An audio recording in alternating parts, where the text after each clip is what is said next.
Okay, we'll move on straight away. And again, the first bit I have in my notes is how do I follow Donna? Difficult act to follow as such. But as Programme Leader in Livestock Production at AFBI, I've been responsible for leading the development of a number of projects involving big data and harnessing the power of that big data. I've also worked with the ANI Livestock Industry to develop proposals for world-leading genetic improvement and data exchange programmes at a country level. So over the next few minutes, I'll give a bit of a, hopefully stimulate a few thoughts following on from Donna and what opportunities exist to really make the most out of the current data we have and the future data that we know will come, to really help push our livestock farming forward. And really keep in mind, and Donna sort of touched on it a little bit, many analysts, whether they're right or wrong, see the big data revolution, which includes using that data in the likes of genetics, coupled with precision farming, is seen to be the biggest change in farming since the development and adoption of the tractor. So again, this potentially could be big, but as Donna said, there's things to watch out for.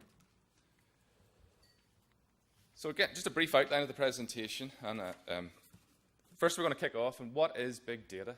Again, term we hear quite a lot, but what actually is it? Then I'll talk about why is it important, and why is it important for livestock production. Give a bit of an overview of what AFBI's been doing in terms of harnessing the power of some data. So we'll talk about AFBI's Bovis and Ovis system. And then I'll do a bit of crystal ball gazing into the future, and Donna's touched on this. What are the new technologies? What's out there next? So the first question is, what is big data? It's a term that's sort of continually in the press. We see it all the time. And again, if we bring it back to basic principles, it's pretty simple. Big data is a collection of data from traditional and digital sources that represents a source for ongoing discovery and analysis. Pretty simple, and it's probably boiled down to something very simple. And it doesn't sound overly new, and you're right, it's not overly new. But what has changed in recent years is just the volume, the variety, and the velocity of that data that we're getting, and how it can be used to inform decision making.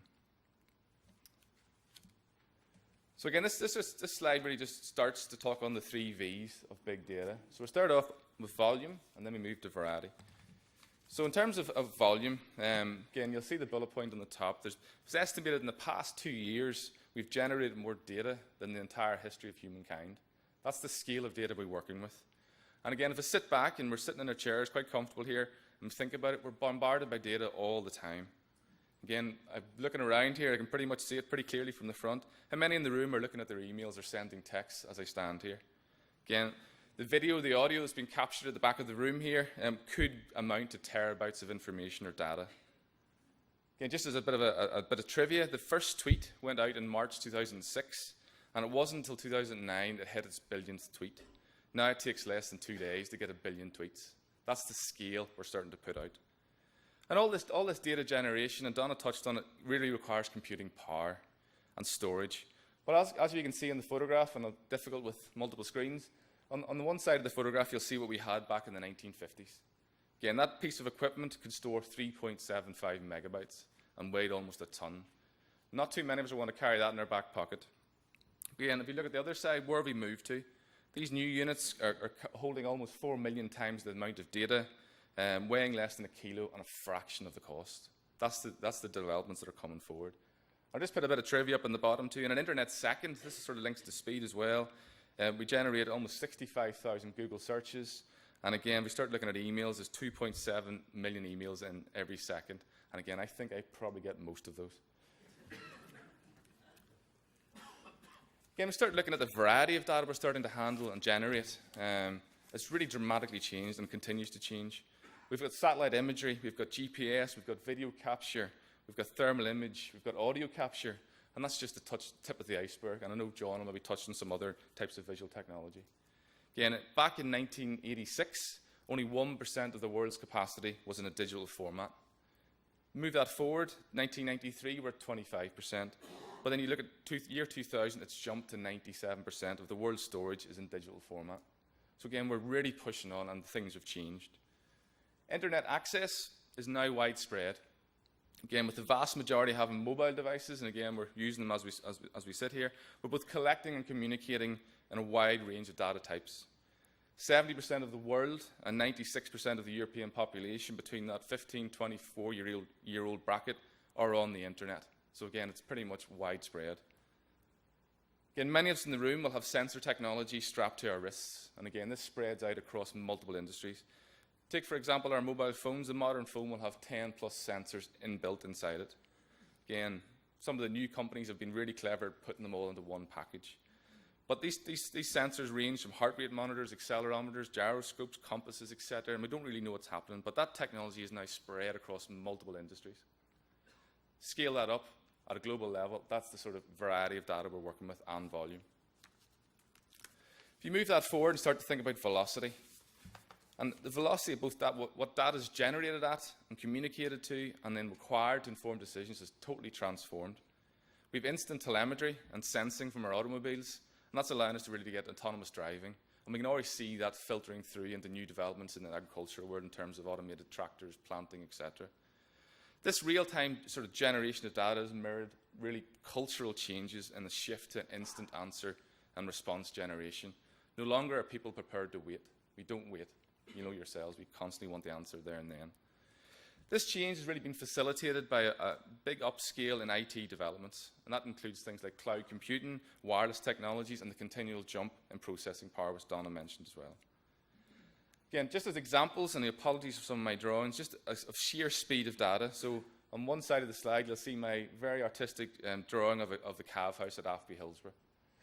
Not that accurate, but if you start thinking about it, the temperature, humidity sensors in that house are recording data every 10 seconds, 24 hours a day, 7 days a week.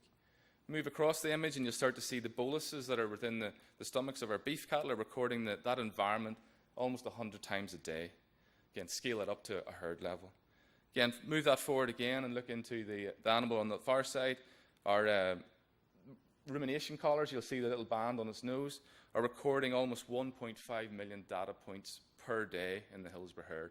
And that's just giving us more data to provide more insight to look at grazing systems behaviour, the interactions of weather, treatments, etc.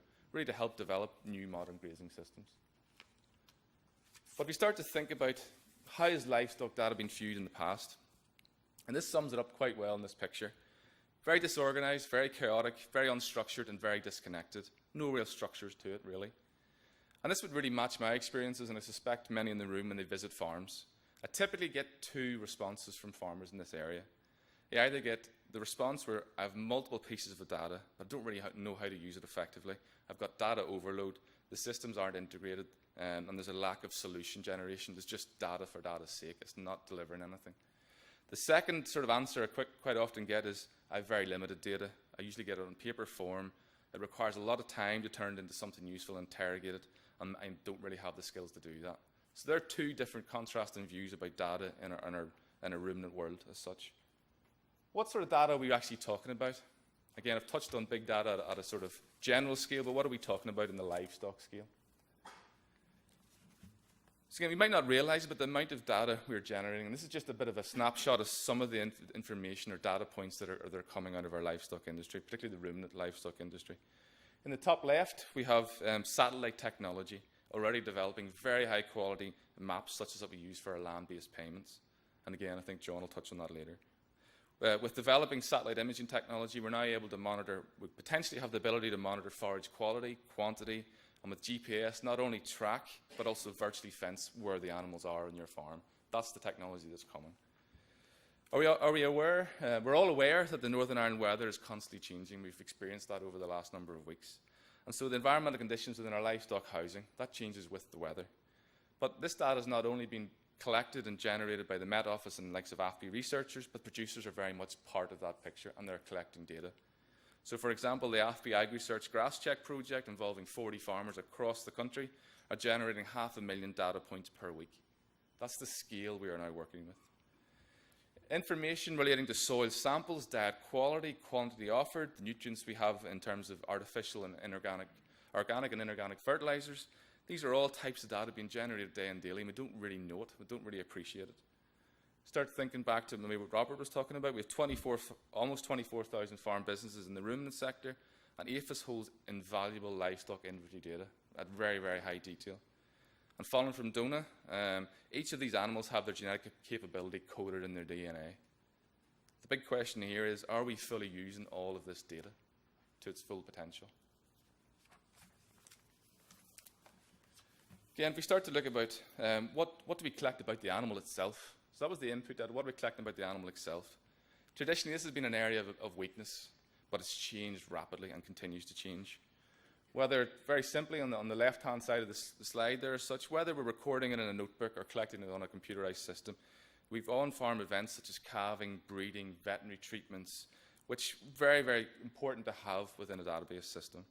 But again, with the development of sensor technology, which we've touched on, we're collecting more and more, quicker and quicker, getting more depth. So we have automatic activity sensors collecting weight. We're also collecting more and more commonplace. And AFBI scientists are currently examining the role of technologies such as heart rate monitors, rumination collars, rumen boluses. And that's really to identify ill health much earlier, optimize when to breed, and better understanding animal behaviour to get that better and improved production system. Feed intake data, a small picture in the bottom here, is coupled with animal performance data, enabling the prediction of the animal's genetic feed efficiency, and that can then link through to genomic programs going forward.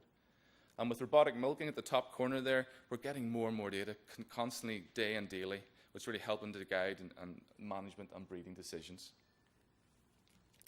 So when we actually move on to the output side of livestock production, it's a common piece of data generated in almost all farms. For many dairy farms, the milk we produce at a herd level or even at an individual animal level comes to us daily. And with the evolution of dairy powder equipment and milk testing technology, the producer gets even more and more information, and Donna's touched on this very nicely. The mid-infrared spectra coming out from the analysis not only provides information on the milk quality, but it also provides the metabolic status of the cow, the energy balance, and can link very nicely through to fertility in the cow. If you move into sort of the live animal or the carcass-based production systems, the weight, the quality, and the value of the carcass or livestock output is really the key information for a sheep and beef producer. That's critical information in terms of their outputs. But until recently, largely this information was held in paper form. And again, with AFBI in partnership with the industry, we've really helped address that problem, and I'll touch on that in a few slides' time. The nutrients we produce in slurry and emissions from our production systems are becoming more and more important. We all know this, and it's something we really have to consider if we're looking for sustainable livestock production systems going forward. That is an output we must start to account for. And finally, the element often overlooked and should not be forgotten is our consumer. It's the final produce we're actually putting on the shelves. It's the buying habits, the preferences, the opinions, and the quality of our livestock products.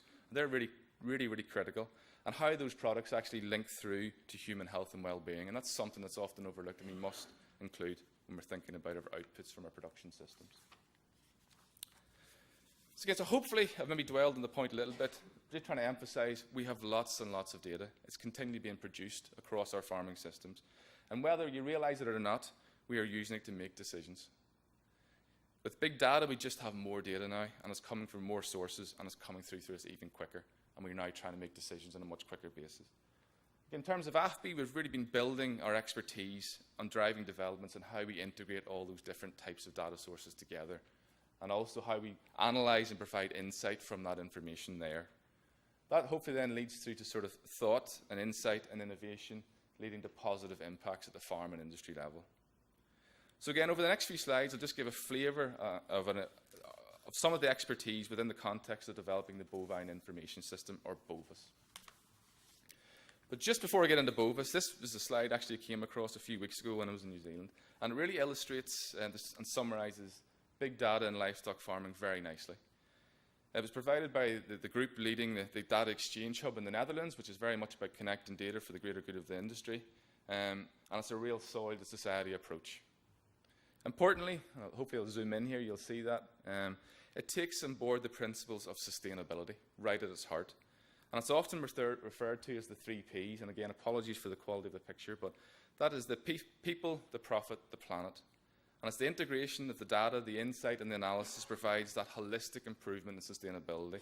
It's not improving one thing at the detriment to another, it's bringing everything to the same level. And this is one of the aims of the recently commissioned major flagship project of Agri-Food Quest Competency Centre, in conjunction with the industry, jointly led by AFBI and Queen's University. So again, it's this better use of our data for sustainable improvement. So moving back to Bovis, are really harnessing the power of big data. And again, we're also working on the Bovine Information System, but just in the interest of time, I will focus on Bovis.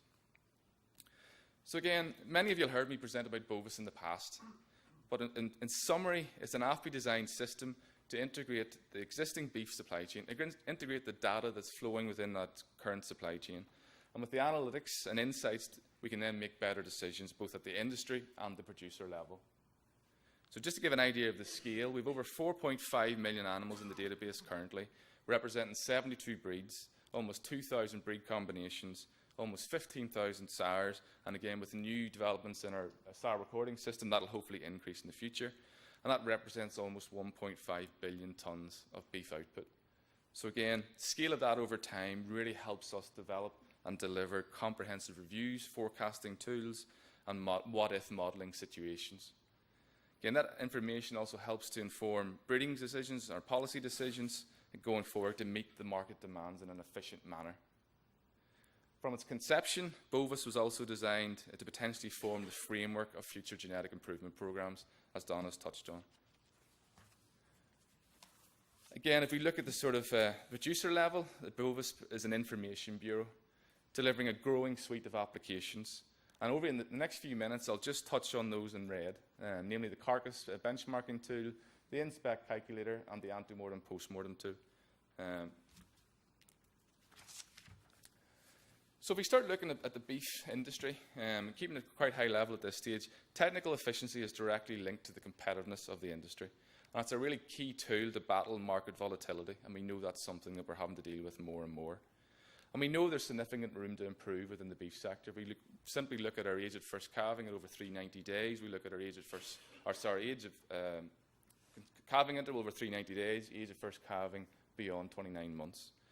But if you start to look at carcass and carcass output and efficiency of producing that, this is a slide coming from Bovis, and it really highlights the range in steer weights by age. And what you'll first off see is a lot of scatter in that graph, lots of data points everywhere. The age is only weakly accounting for the weight of the carcass at only 3%, just over 3%. The graph also shows the wide range of performance being achieved in Northern Ireland farms, and it highlights the large proportion of our animals failing to meet the market requirements, what the market's asking us for, at any age range, be that 20, 25, or 30 months of age. You'll see the 3 lines on the graph. This failure to deliver in spec carcasses limits the number and type of markets we can supply into. Makes us a little bit less attractive. And there are a multitude of reasons why producers do not hit that in spec target, and one of them being the lack of feedback on their technical performance. On a very much daily basis, the dairy producer instantly sees the amount of milk produced, has it in his tank or has it through his computerized systems. For many beef producers, the only performance data generated is when the livestock are sold to the abattoir. Again, often the focus when that information comes in is on the final price, and that can be very much driven by the markets going up and down the value. But again, performance is often not looked at. What was the growth performance? Am I hitting the market specifications? Bovis, developed by AFBI in partnership with the industry, really provides that information in a very simple and insightful manner back to the producer to help inform the decision-making process. So again, this is an example of the Bovis output, allowing producers to compare the performance of their animals. And again, I'll just zoom in just to make it a bit easier to see. Allows you to compare a producer's output at a like-for-like basis. So you're always comparing the same type of animal for the same type of animal in the same time period, which is very, very important with the diverse mix of farm systems we have. Again, the producer can always compare against the average of the same type, the top producing same type, or he can look across at different types of animals. And another really nice feature within the Bovis application is the ability to compare over time. After making a management decision, am I now in a better position? After implementing some of Donna's genetic improvement policies, am I now in a better position? So really important information to show the impacts of a management change. But throughout the process, it's critical that the industry and producers must work in partnership. And again, throughout the development of Bovis, we had pilot groups ready to test the principles, help develop the tools. And you'll see in this graph, quite easy when there's only 2 colours, every producer in the pilot test of the carcass benchmarking tool found that the tool either beneficial or very beneficial to their business. Again, this is the next tool that's coming out from Northern Ireland, or from Bovis as such. And it's really to get a handle on the financial impacts of what we're doing in terms of hitting market specification. Designed by AFBI, funded by LMC, Agri-Research and DEER, this new tool really helps quantify that impact of hitting market specification.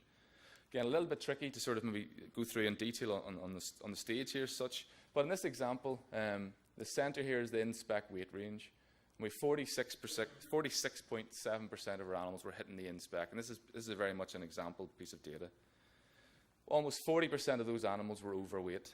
So the first question is, what would the impact be of putting those animals to the factory 10 kilos lighter be on my financial returns? So again, what happens in the background, the informatics and the statistics specialists in AFBI have developed algorithms to allow us to predict the impacts of change. So in the background, once the producer hits the button, a lot of numbers are crunched, and they end up with a screen that looks something like this. And you'll see, and again, I'll not go through all the details, we've now got an increase of the animals hitting the weight specifications, but when you start going down to the bottom line figures, yes, we've dropped our carcass output back fractionally, but actually the financial output to the farm is now up. And that's really taken account of the savings on feed costs, but also the value per kilo of carcass being higher for that particular animal. And this is something that you'll start to see coming out in the next few months once we finalise the sort of testing phase of the calculator. And it's really just illustrating the connection between APHIS, abattoir and price data and the power of connecting data. Again, the sort of next sort of soon-to-arrive application within the suite is the ante-mortem, post-mortem module. And again, what we're looking at here is pulling together the data that's already existing in our production systems. The new tool allows us to look at incidence of disease and performance at a geographical area, between breeds and between time periods. And again, this is just a very summary piece of data, and I'll not go into all the detail of this, but in this example, you'll see the producer was looking at fasciolitis or liver fluke, and had an incident rate of almost 17%. But very, very quickly, and again, using the data that's there, we can then show the producer what was his incident rate versus other animal types, other time periods, and what was it like compared to his region for the same type of animal. Again, this information is very, very useful to help inform discussions with the veterinarian in terms of health plans and treatment regimes. And again, throughout, Bovis has been developed with this agent sharing permission system built in from the start to really help bring the industry back together and all talk from the same sheet. And the final sort of piece of new information that's starting to come into Bovis is integrating livestock market data, and that's been touched on earlier this morning. So AFBI is working with a number of the auctioneers across Northern Ireland to bring in this critical midlife data. So obviously within the APHIS we've got critical information on the birth notifications, and we've got in Bovis the slaughter information, but we had a missing gap. We didn't have the midlife performance information. And it's really critical information to certainly start thinking about genetic improvement programs, but also those guys producing weaning animals, selling them, critical information to their business. So again, over the next few months, we'll be starting the pilot testing of the application, but what we'll have is weaning and finisher reports to allow the producers really to manage and make better decisions about their farming systems. And it's critical midlife data, and again, as Donald touched on that in his presentation about the power of data. So again, if we just link these things together, link the disconnected data sources together, we get into talking about powerful insight and discovery. And AFBI is continuing to really increase its skill base in this area, in this new and emerging science. For example, simply linking up health performance traits with the other traits you'll start to see coming through on the board here, we could start to get the ability to look at complex interactions, look to the ability to quantify the impacts, and ultimately develop prediction models for robust, sustainable production systems. And this slide summarises it quite nicely too. So those in red, you'll see AFBI's already worked hard and worked to connect those data sets, and I've discussed those already. And again, through new analytics and insight, we can really start to push on beyond those data sets. And it's connecting up those remaining data sets that are highlighted there really, really pulls together the ability and opens up a huge number of new possibilities. But right at the very bottom of this, it's really to deliver the full value on this big data, and Donna's touched on it. To get the most out of the big data for livestock production, it has to be underpinned by the robust independent science. And that's how you get the value out of it, the true value. Summarising that into one slide is quite efficiently done here. And it's about holistic connection of the data to result in improved breeding, improved management, improved marketing, improved produce, and the overall enhanced sustainability of our production systems. And again, that's only can be a positive issue for Northern Ireland Agri-Food. But it doesn't come without challenge, and Donna has touched on those.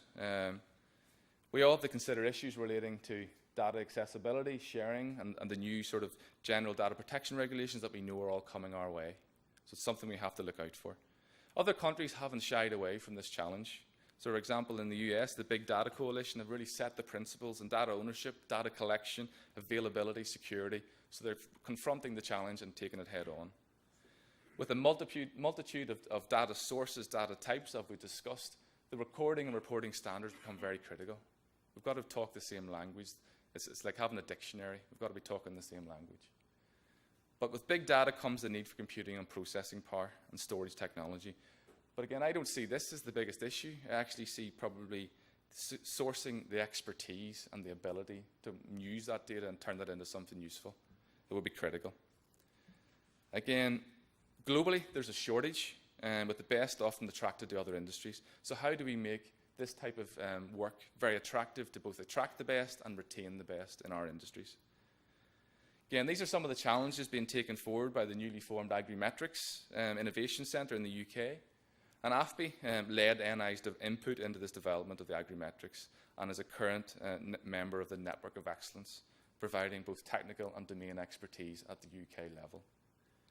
The business model, as you'll see on the board, can be a challenge, as setting up the systems can be costly and take time for the benefits to be realised. So therefore, no one stakeholder has sole responsibility or ownership of the data. So this makes it a challenge when we start talking business models. And I see the chair coming at me, so I better run. And again, these are all questions that have to be addressed, but really requires this visionary thinking and leadership to take them on. And again, these challenges have been taken on by other countries. So again, Donna has touched on what's happening in the south of Ireland, so I'll not dwell on that. But that's really helped deliver a wide range of services and genetic improvement programs. Globally, we've got other countries such as Netherlands, Nordic countries, Australia, right down through to Russia, working hard and making the most of their data and connecting it together. Again, where is Northern Ireland? Are we being left behind? And for me, it shouldn't be a case of catching up, but it should be starting to lead and lead from the front. It should be a key priority going forward. I think I'm nearly on my last slide. So the future, this is one slide really on the future technologies, and Donna has touched on those already, so I'll skip through some of those. But the low-cost sensing technologies are coming. The low-cost genotyping is coming. That's going to generate more and more data. We've got satellite data being generated more and more often, becoming more available. We've got blockchain technologies and transparency and traceability all coming forward. That's the new technology coming through. And again, for many in the room, 3G is pretty new to me, but 5G is coming, and that's going to change how communication happens. Again, DNA biobanks are becoming more talked about. Will our industry have every animal stored in a biobank and allowing us to enhance traceability and provenance? Moving on to the last section here, is the analytics and the decision support tools are changing. We've got new technologies coming through in quantum computing, so the power of our computers is going to dramatically change with computer learning, as Donna has talked about, and deep learning. We're going to be able to breed for new traits, such as animal health and feed efficiency, and we will start to move more into genotyping for specific medical programs or health plans and nutrition plans, so tailoring the plan to the genetics in front of us. And this is the last slide. Again, just looking at AFBI's vision and looking forward, and it's really at a very high level, AFBI's vision is really through data integration and analytics, support the reconnection of that fragmented supply chain, and really help to deliver a shift to a data-driven, better informed industry. In terms of scientific innovations, that's really integration of the complex and variety of data sources out there. And it's both domain expertise in agriculture, but IT and data skills expertise, so it's bringing that whole package together. Identification of use of livestock genetics for enhanced performance and feed efficiency and animal health, and also delivering scientific innovation in the development of robust and holistic modelling forecasting tools to look at impact of change. That's a critical and can be forecast much better. Comprehensive decision support tools, not just giving us information, but also giving us solution generation. And then finally in there, it's looking at tools to really quantify the sustainability of our production systems. And again, no doubt Donna's talked about, it's all about partnerships. And again, you'll see on this slide, we're working in partnership globally. So the final point, again, I'm over time, is really to touch on the final point here. It's really about trying to support the development of a competitive, profitable, and exciting industry for that next generation as well. We all know where the next generation are very data hungry. They constantly sit on their phones looking at new information. So again, that hopefully should be through. Thank you very much for your attention. Apologies for running over.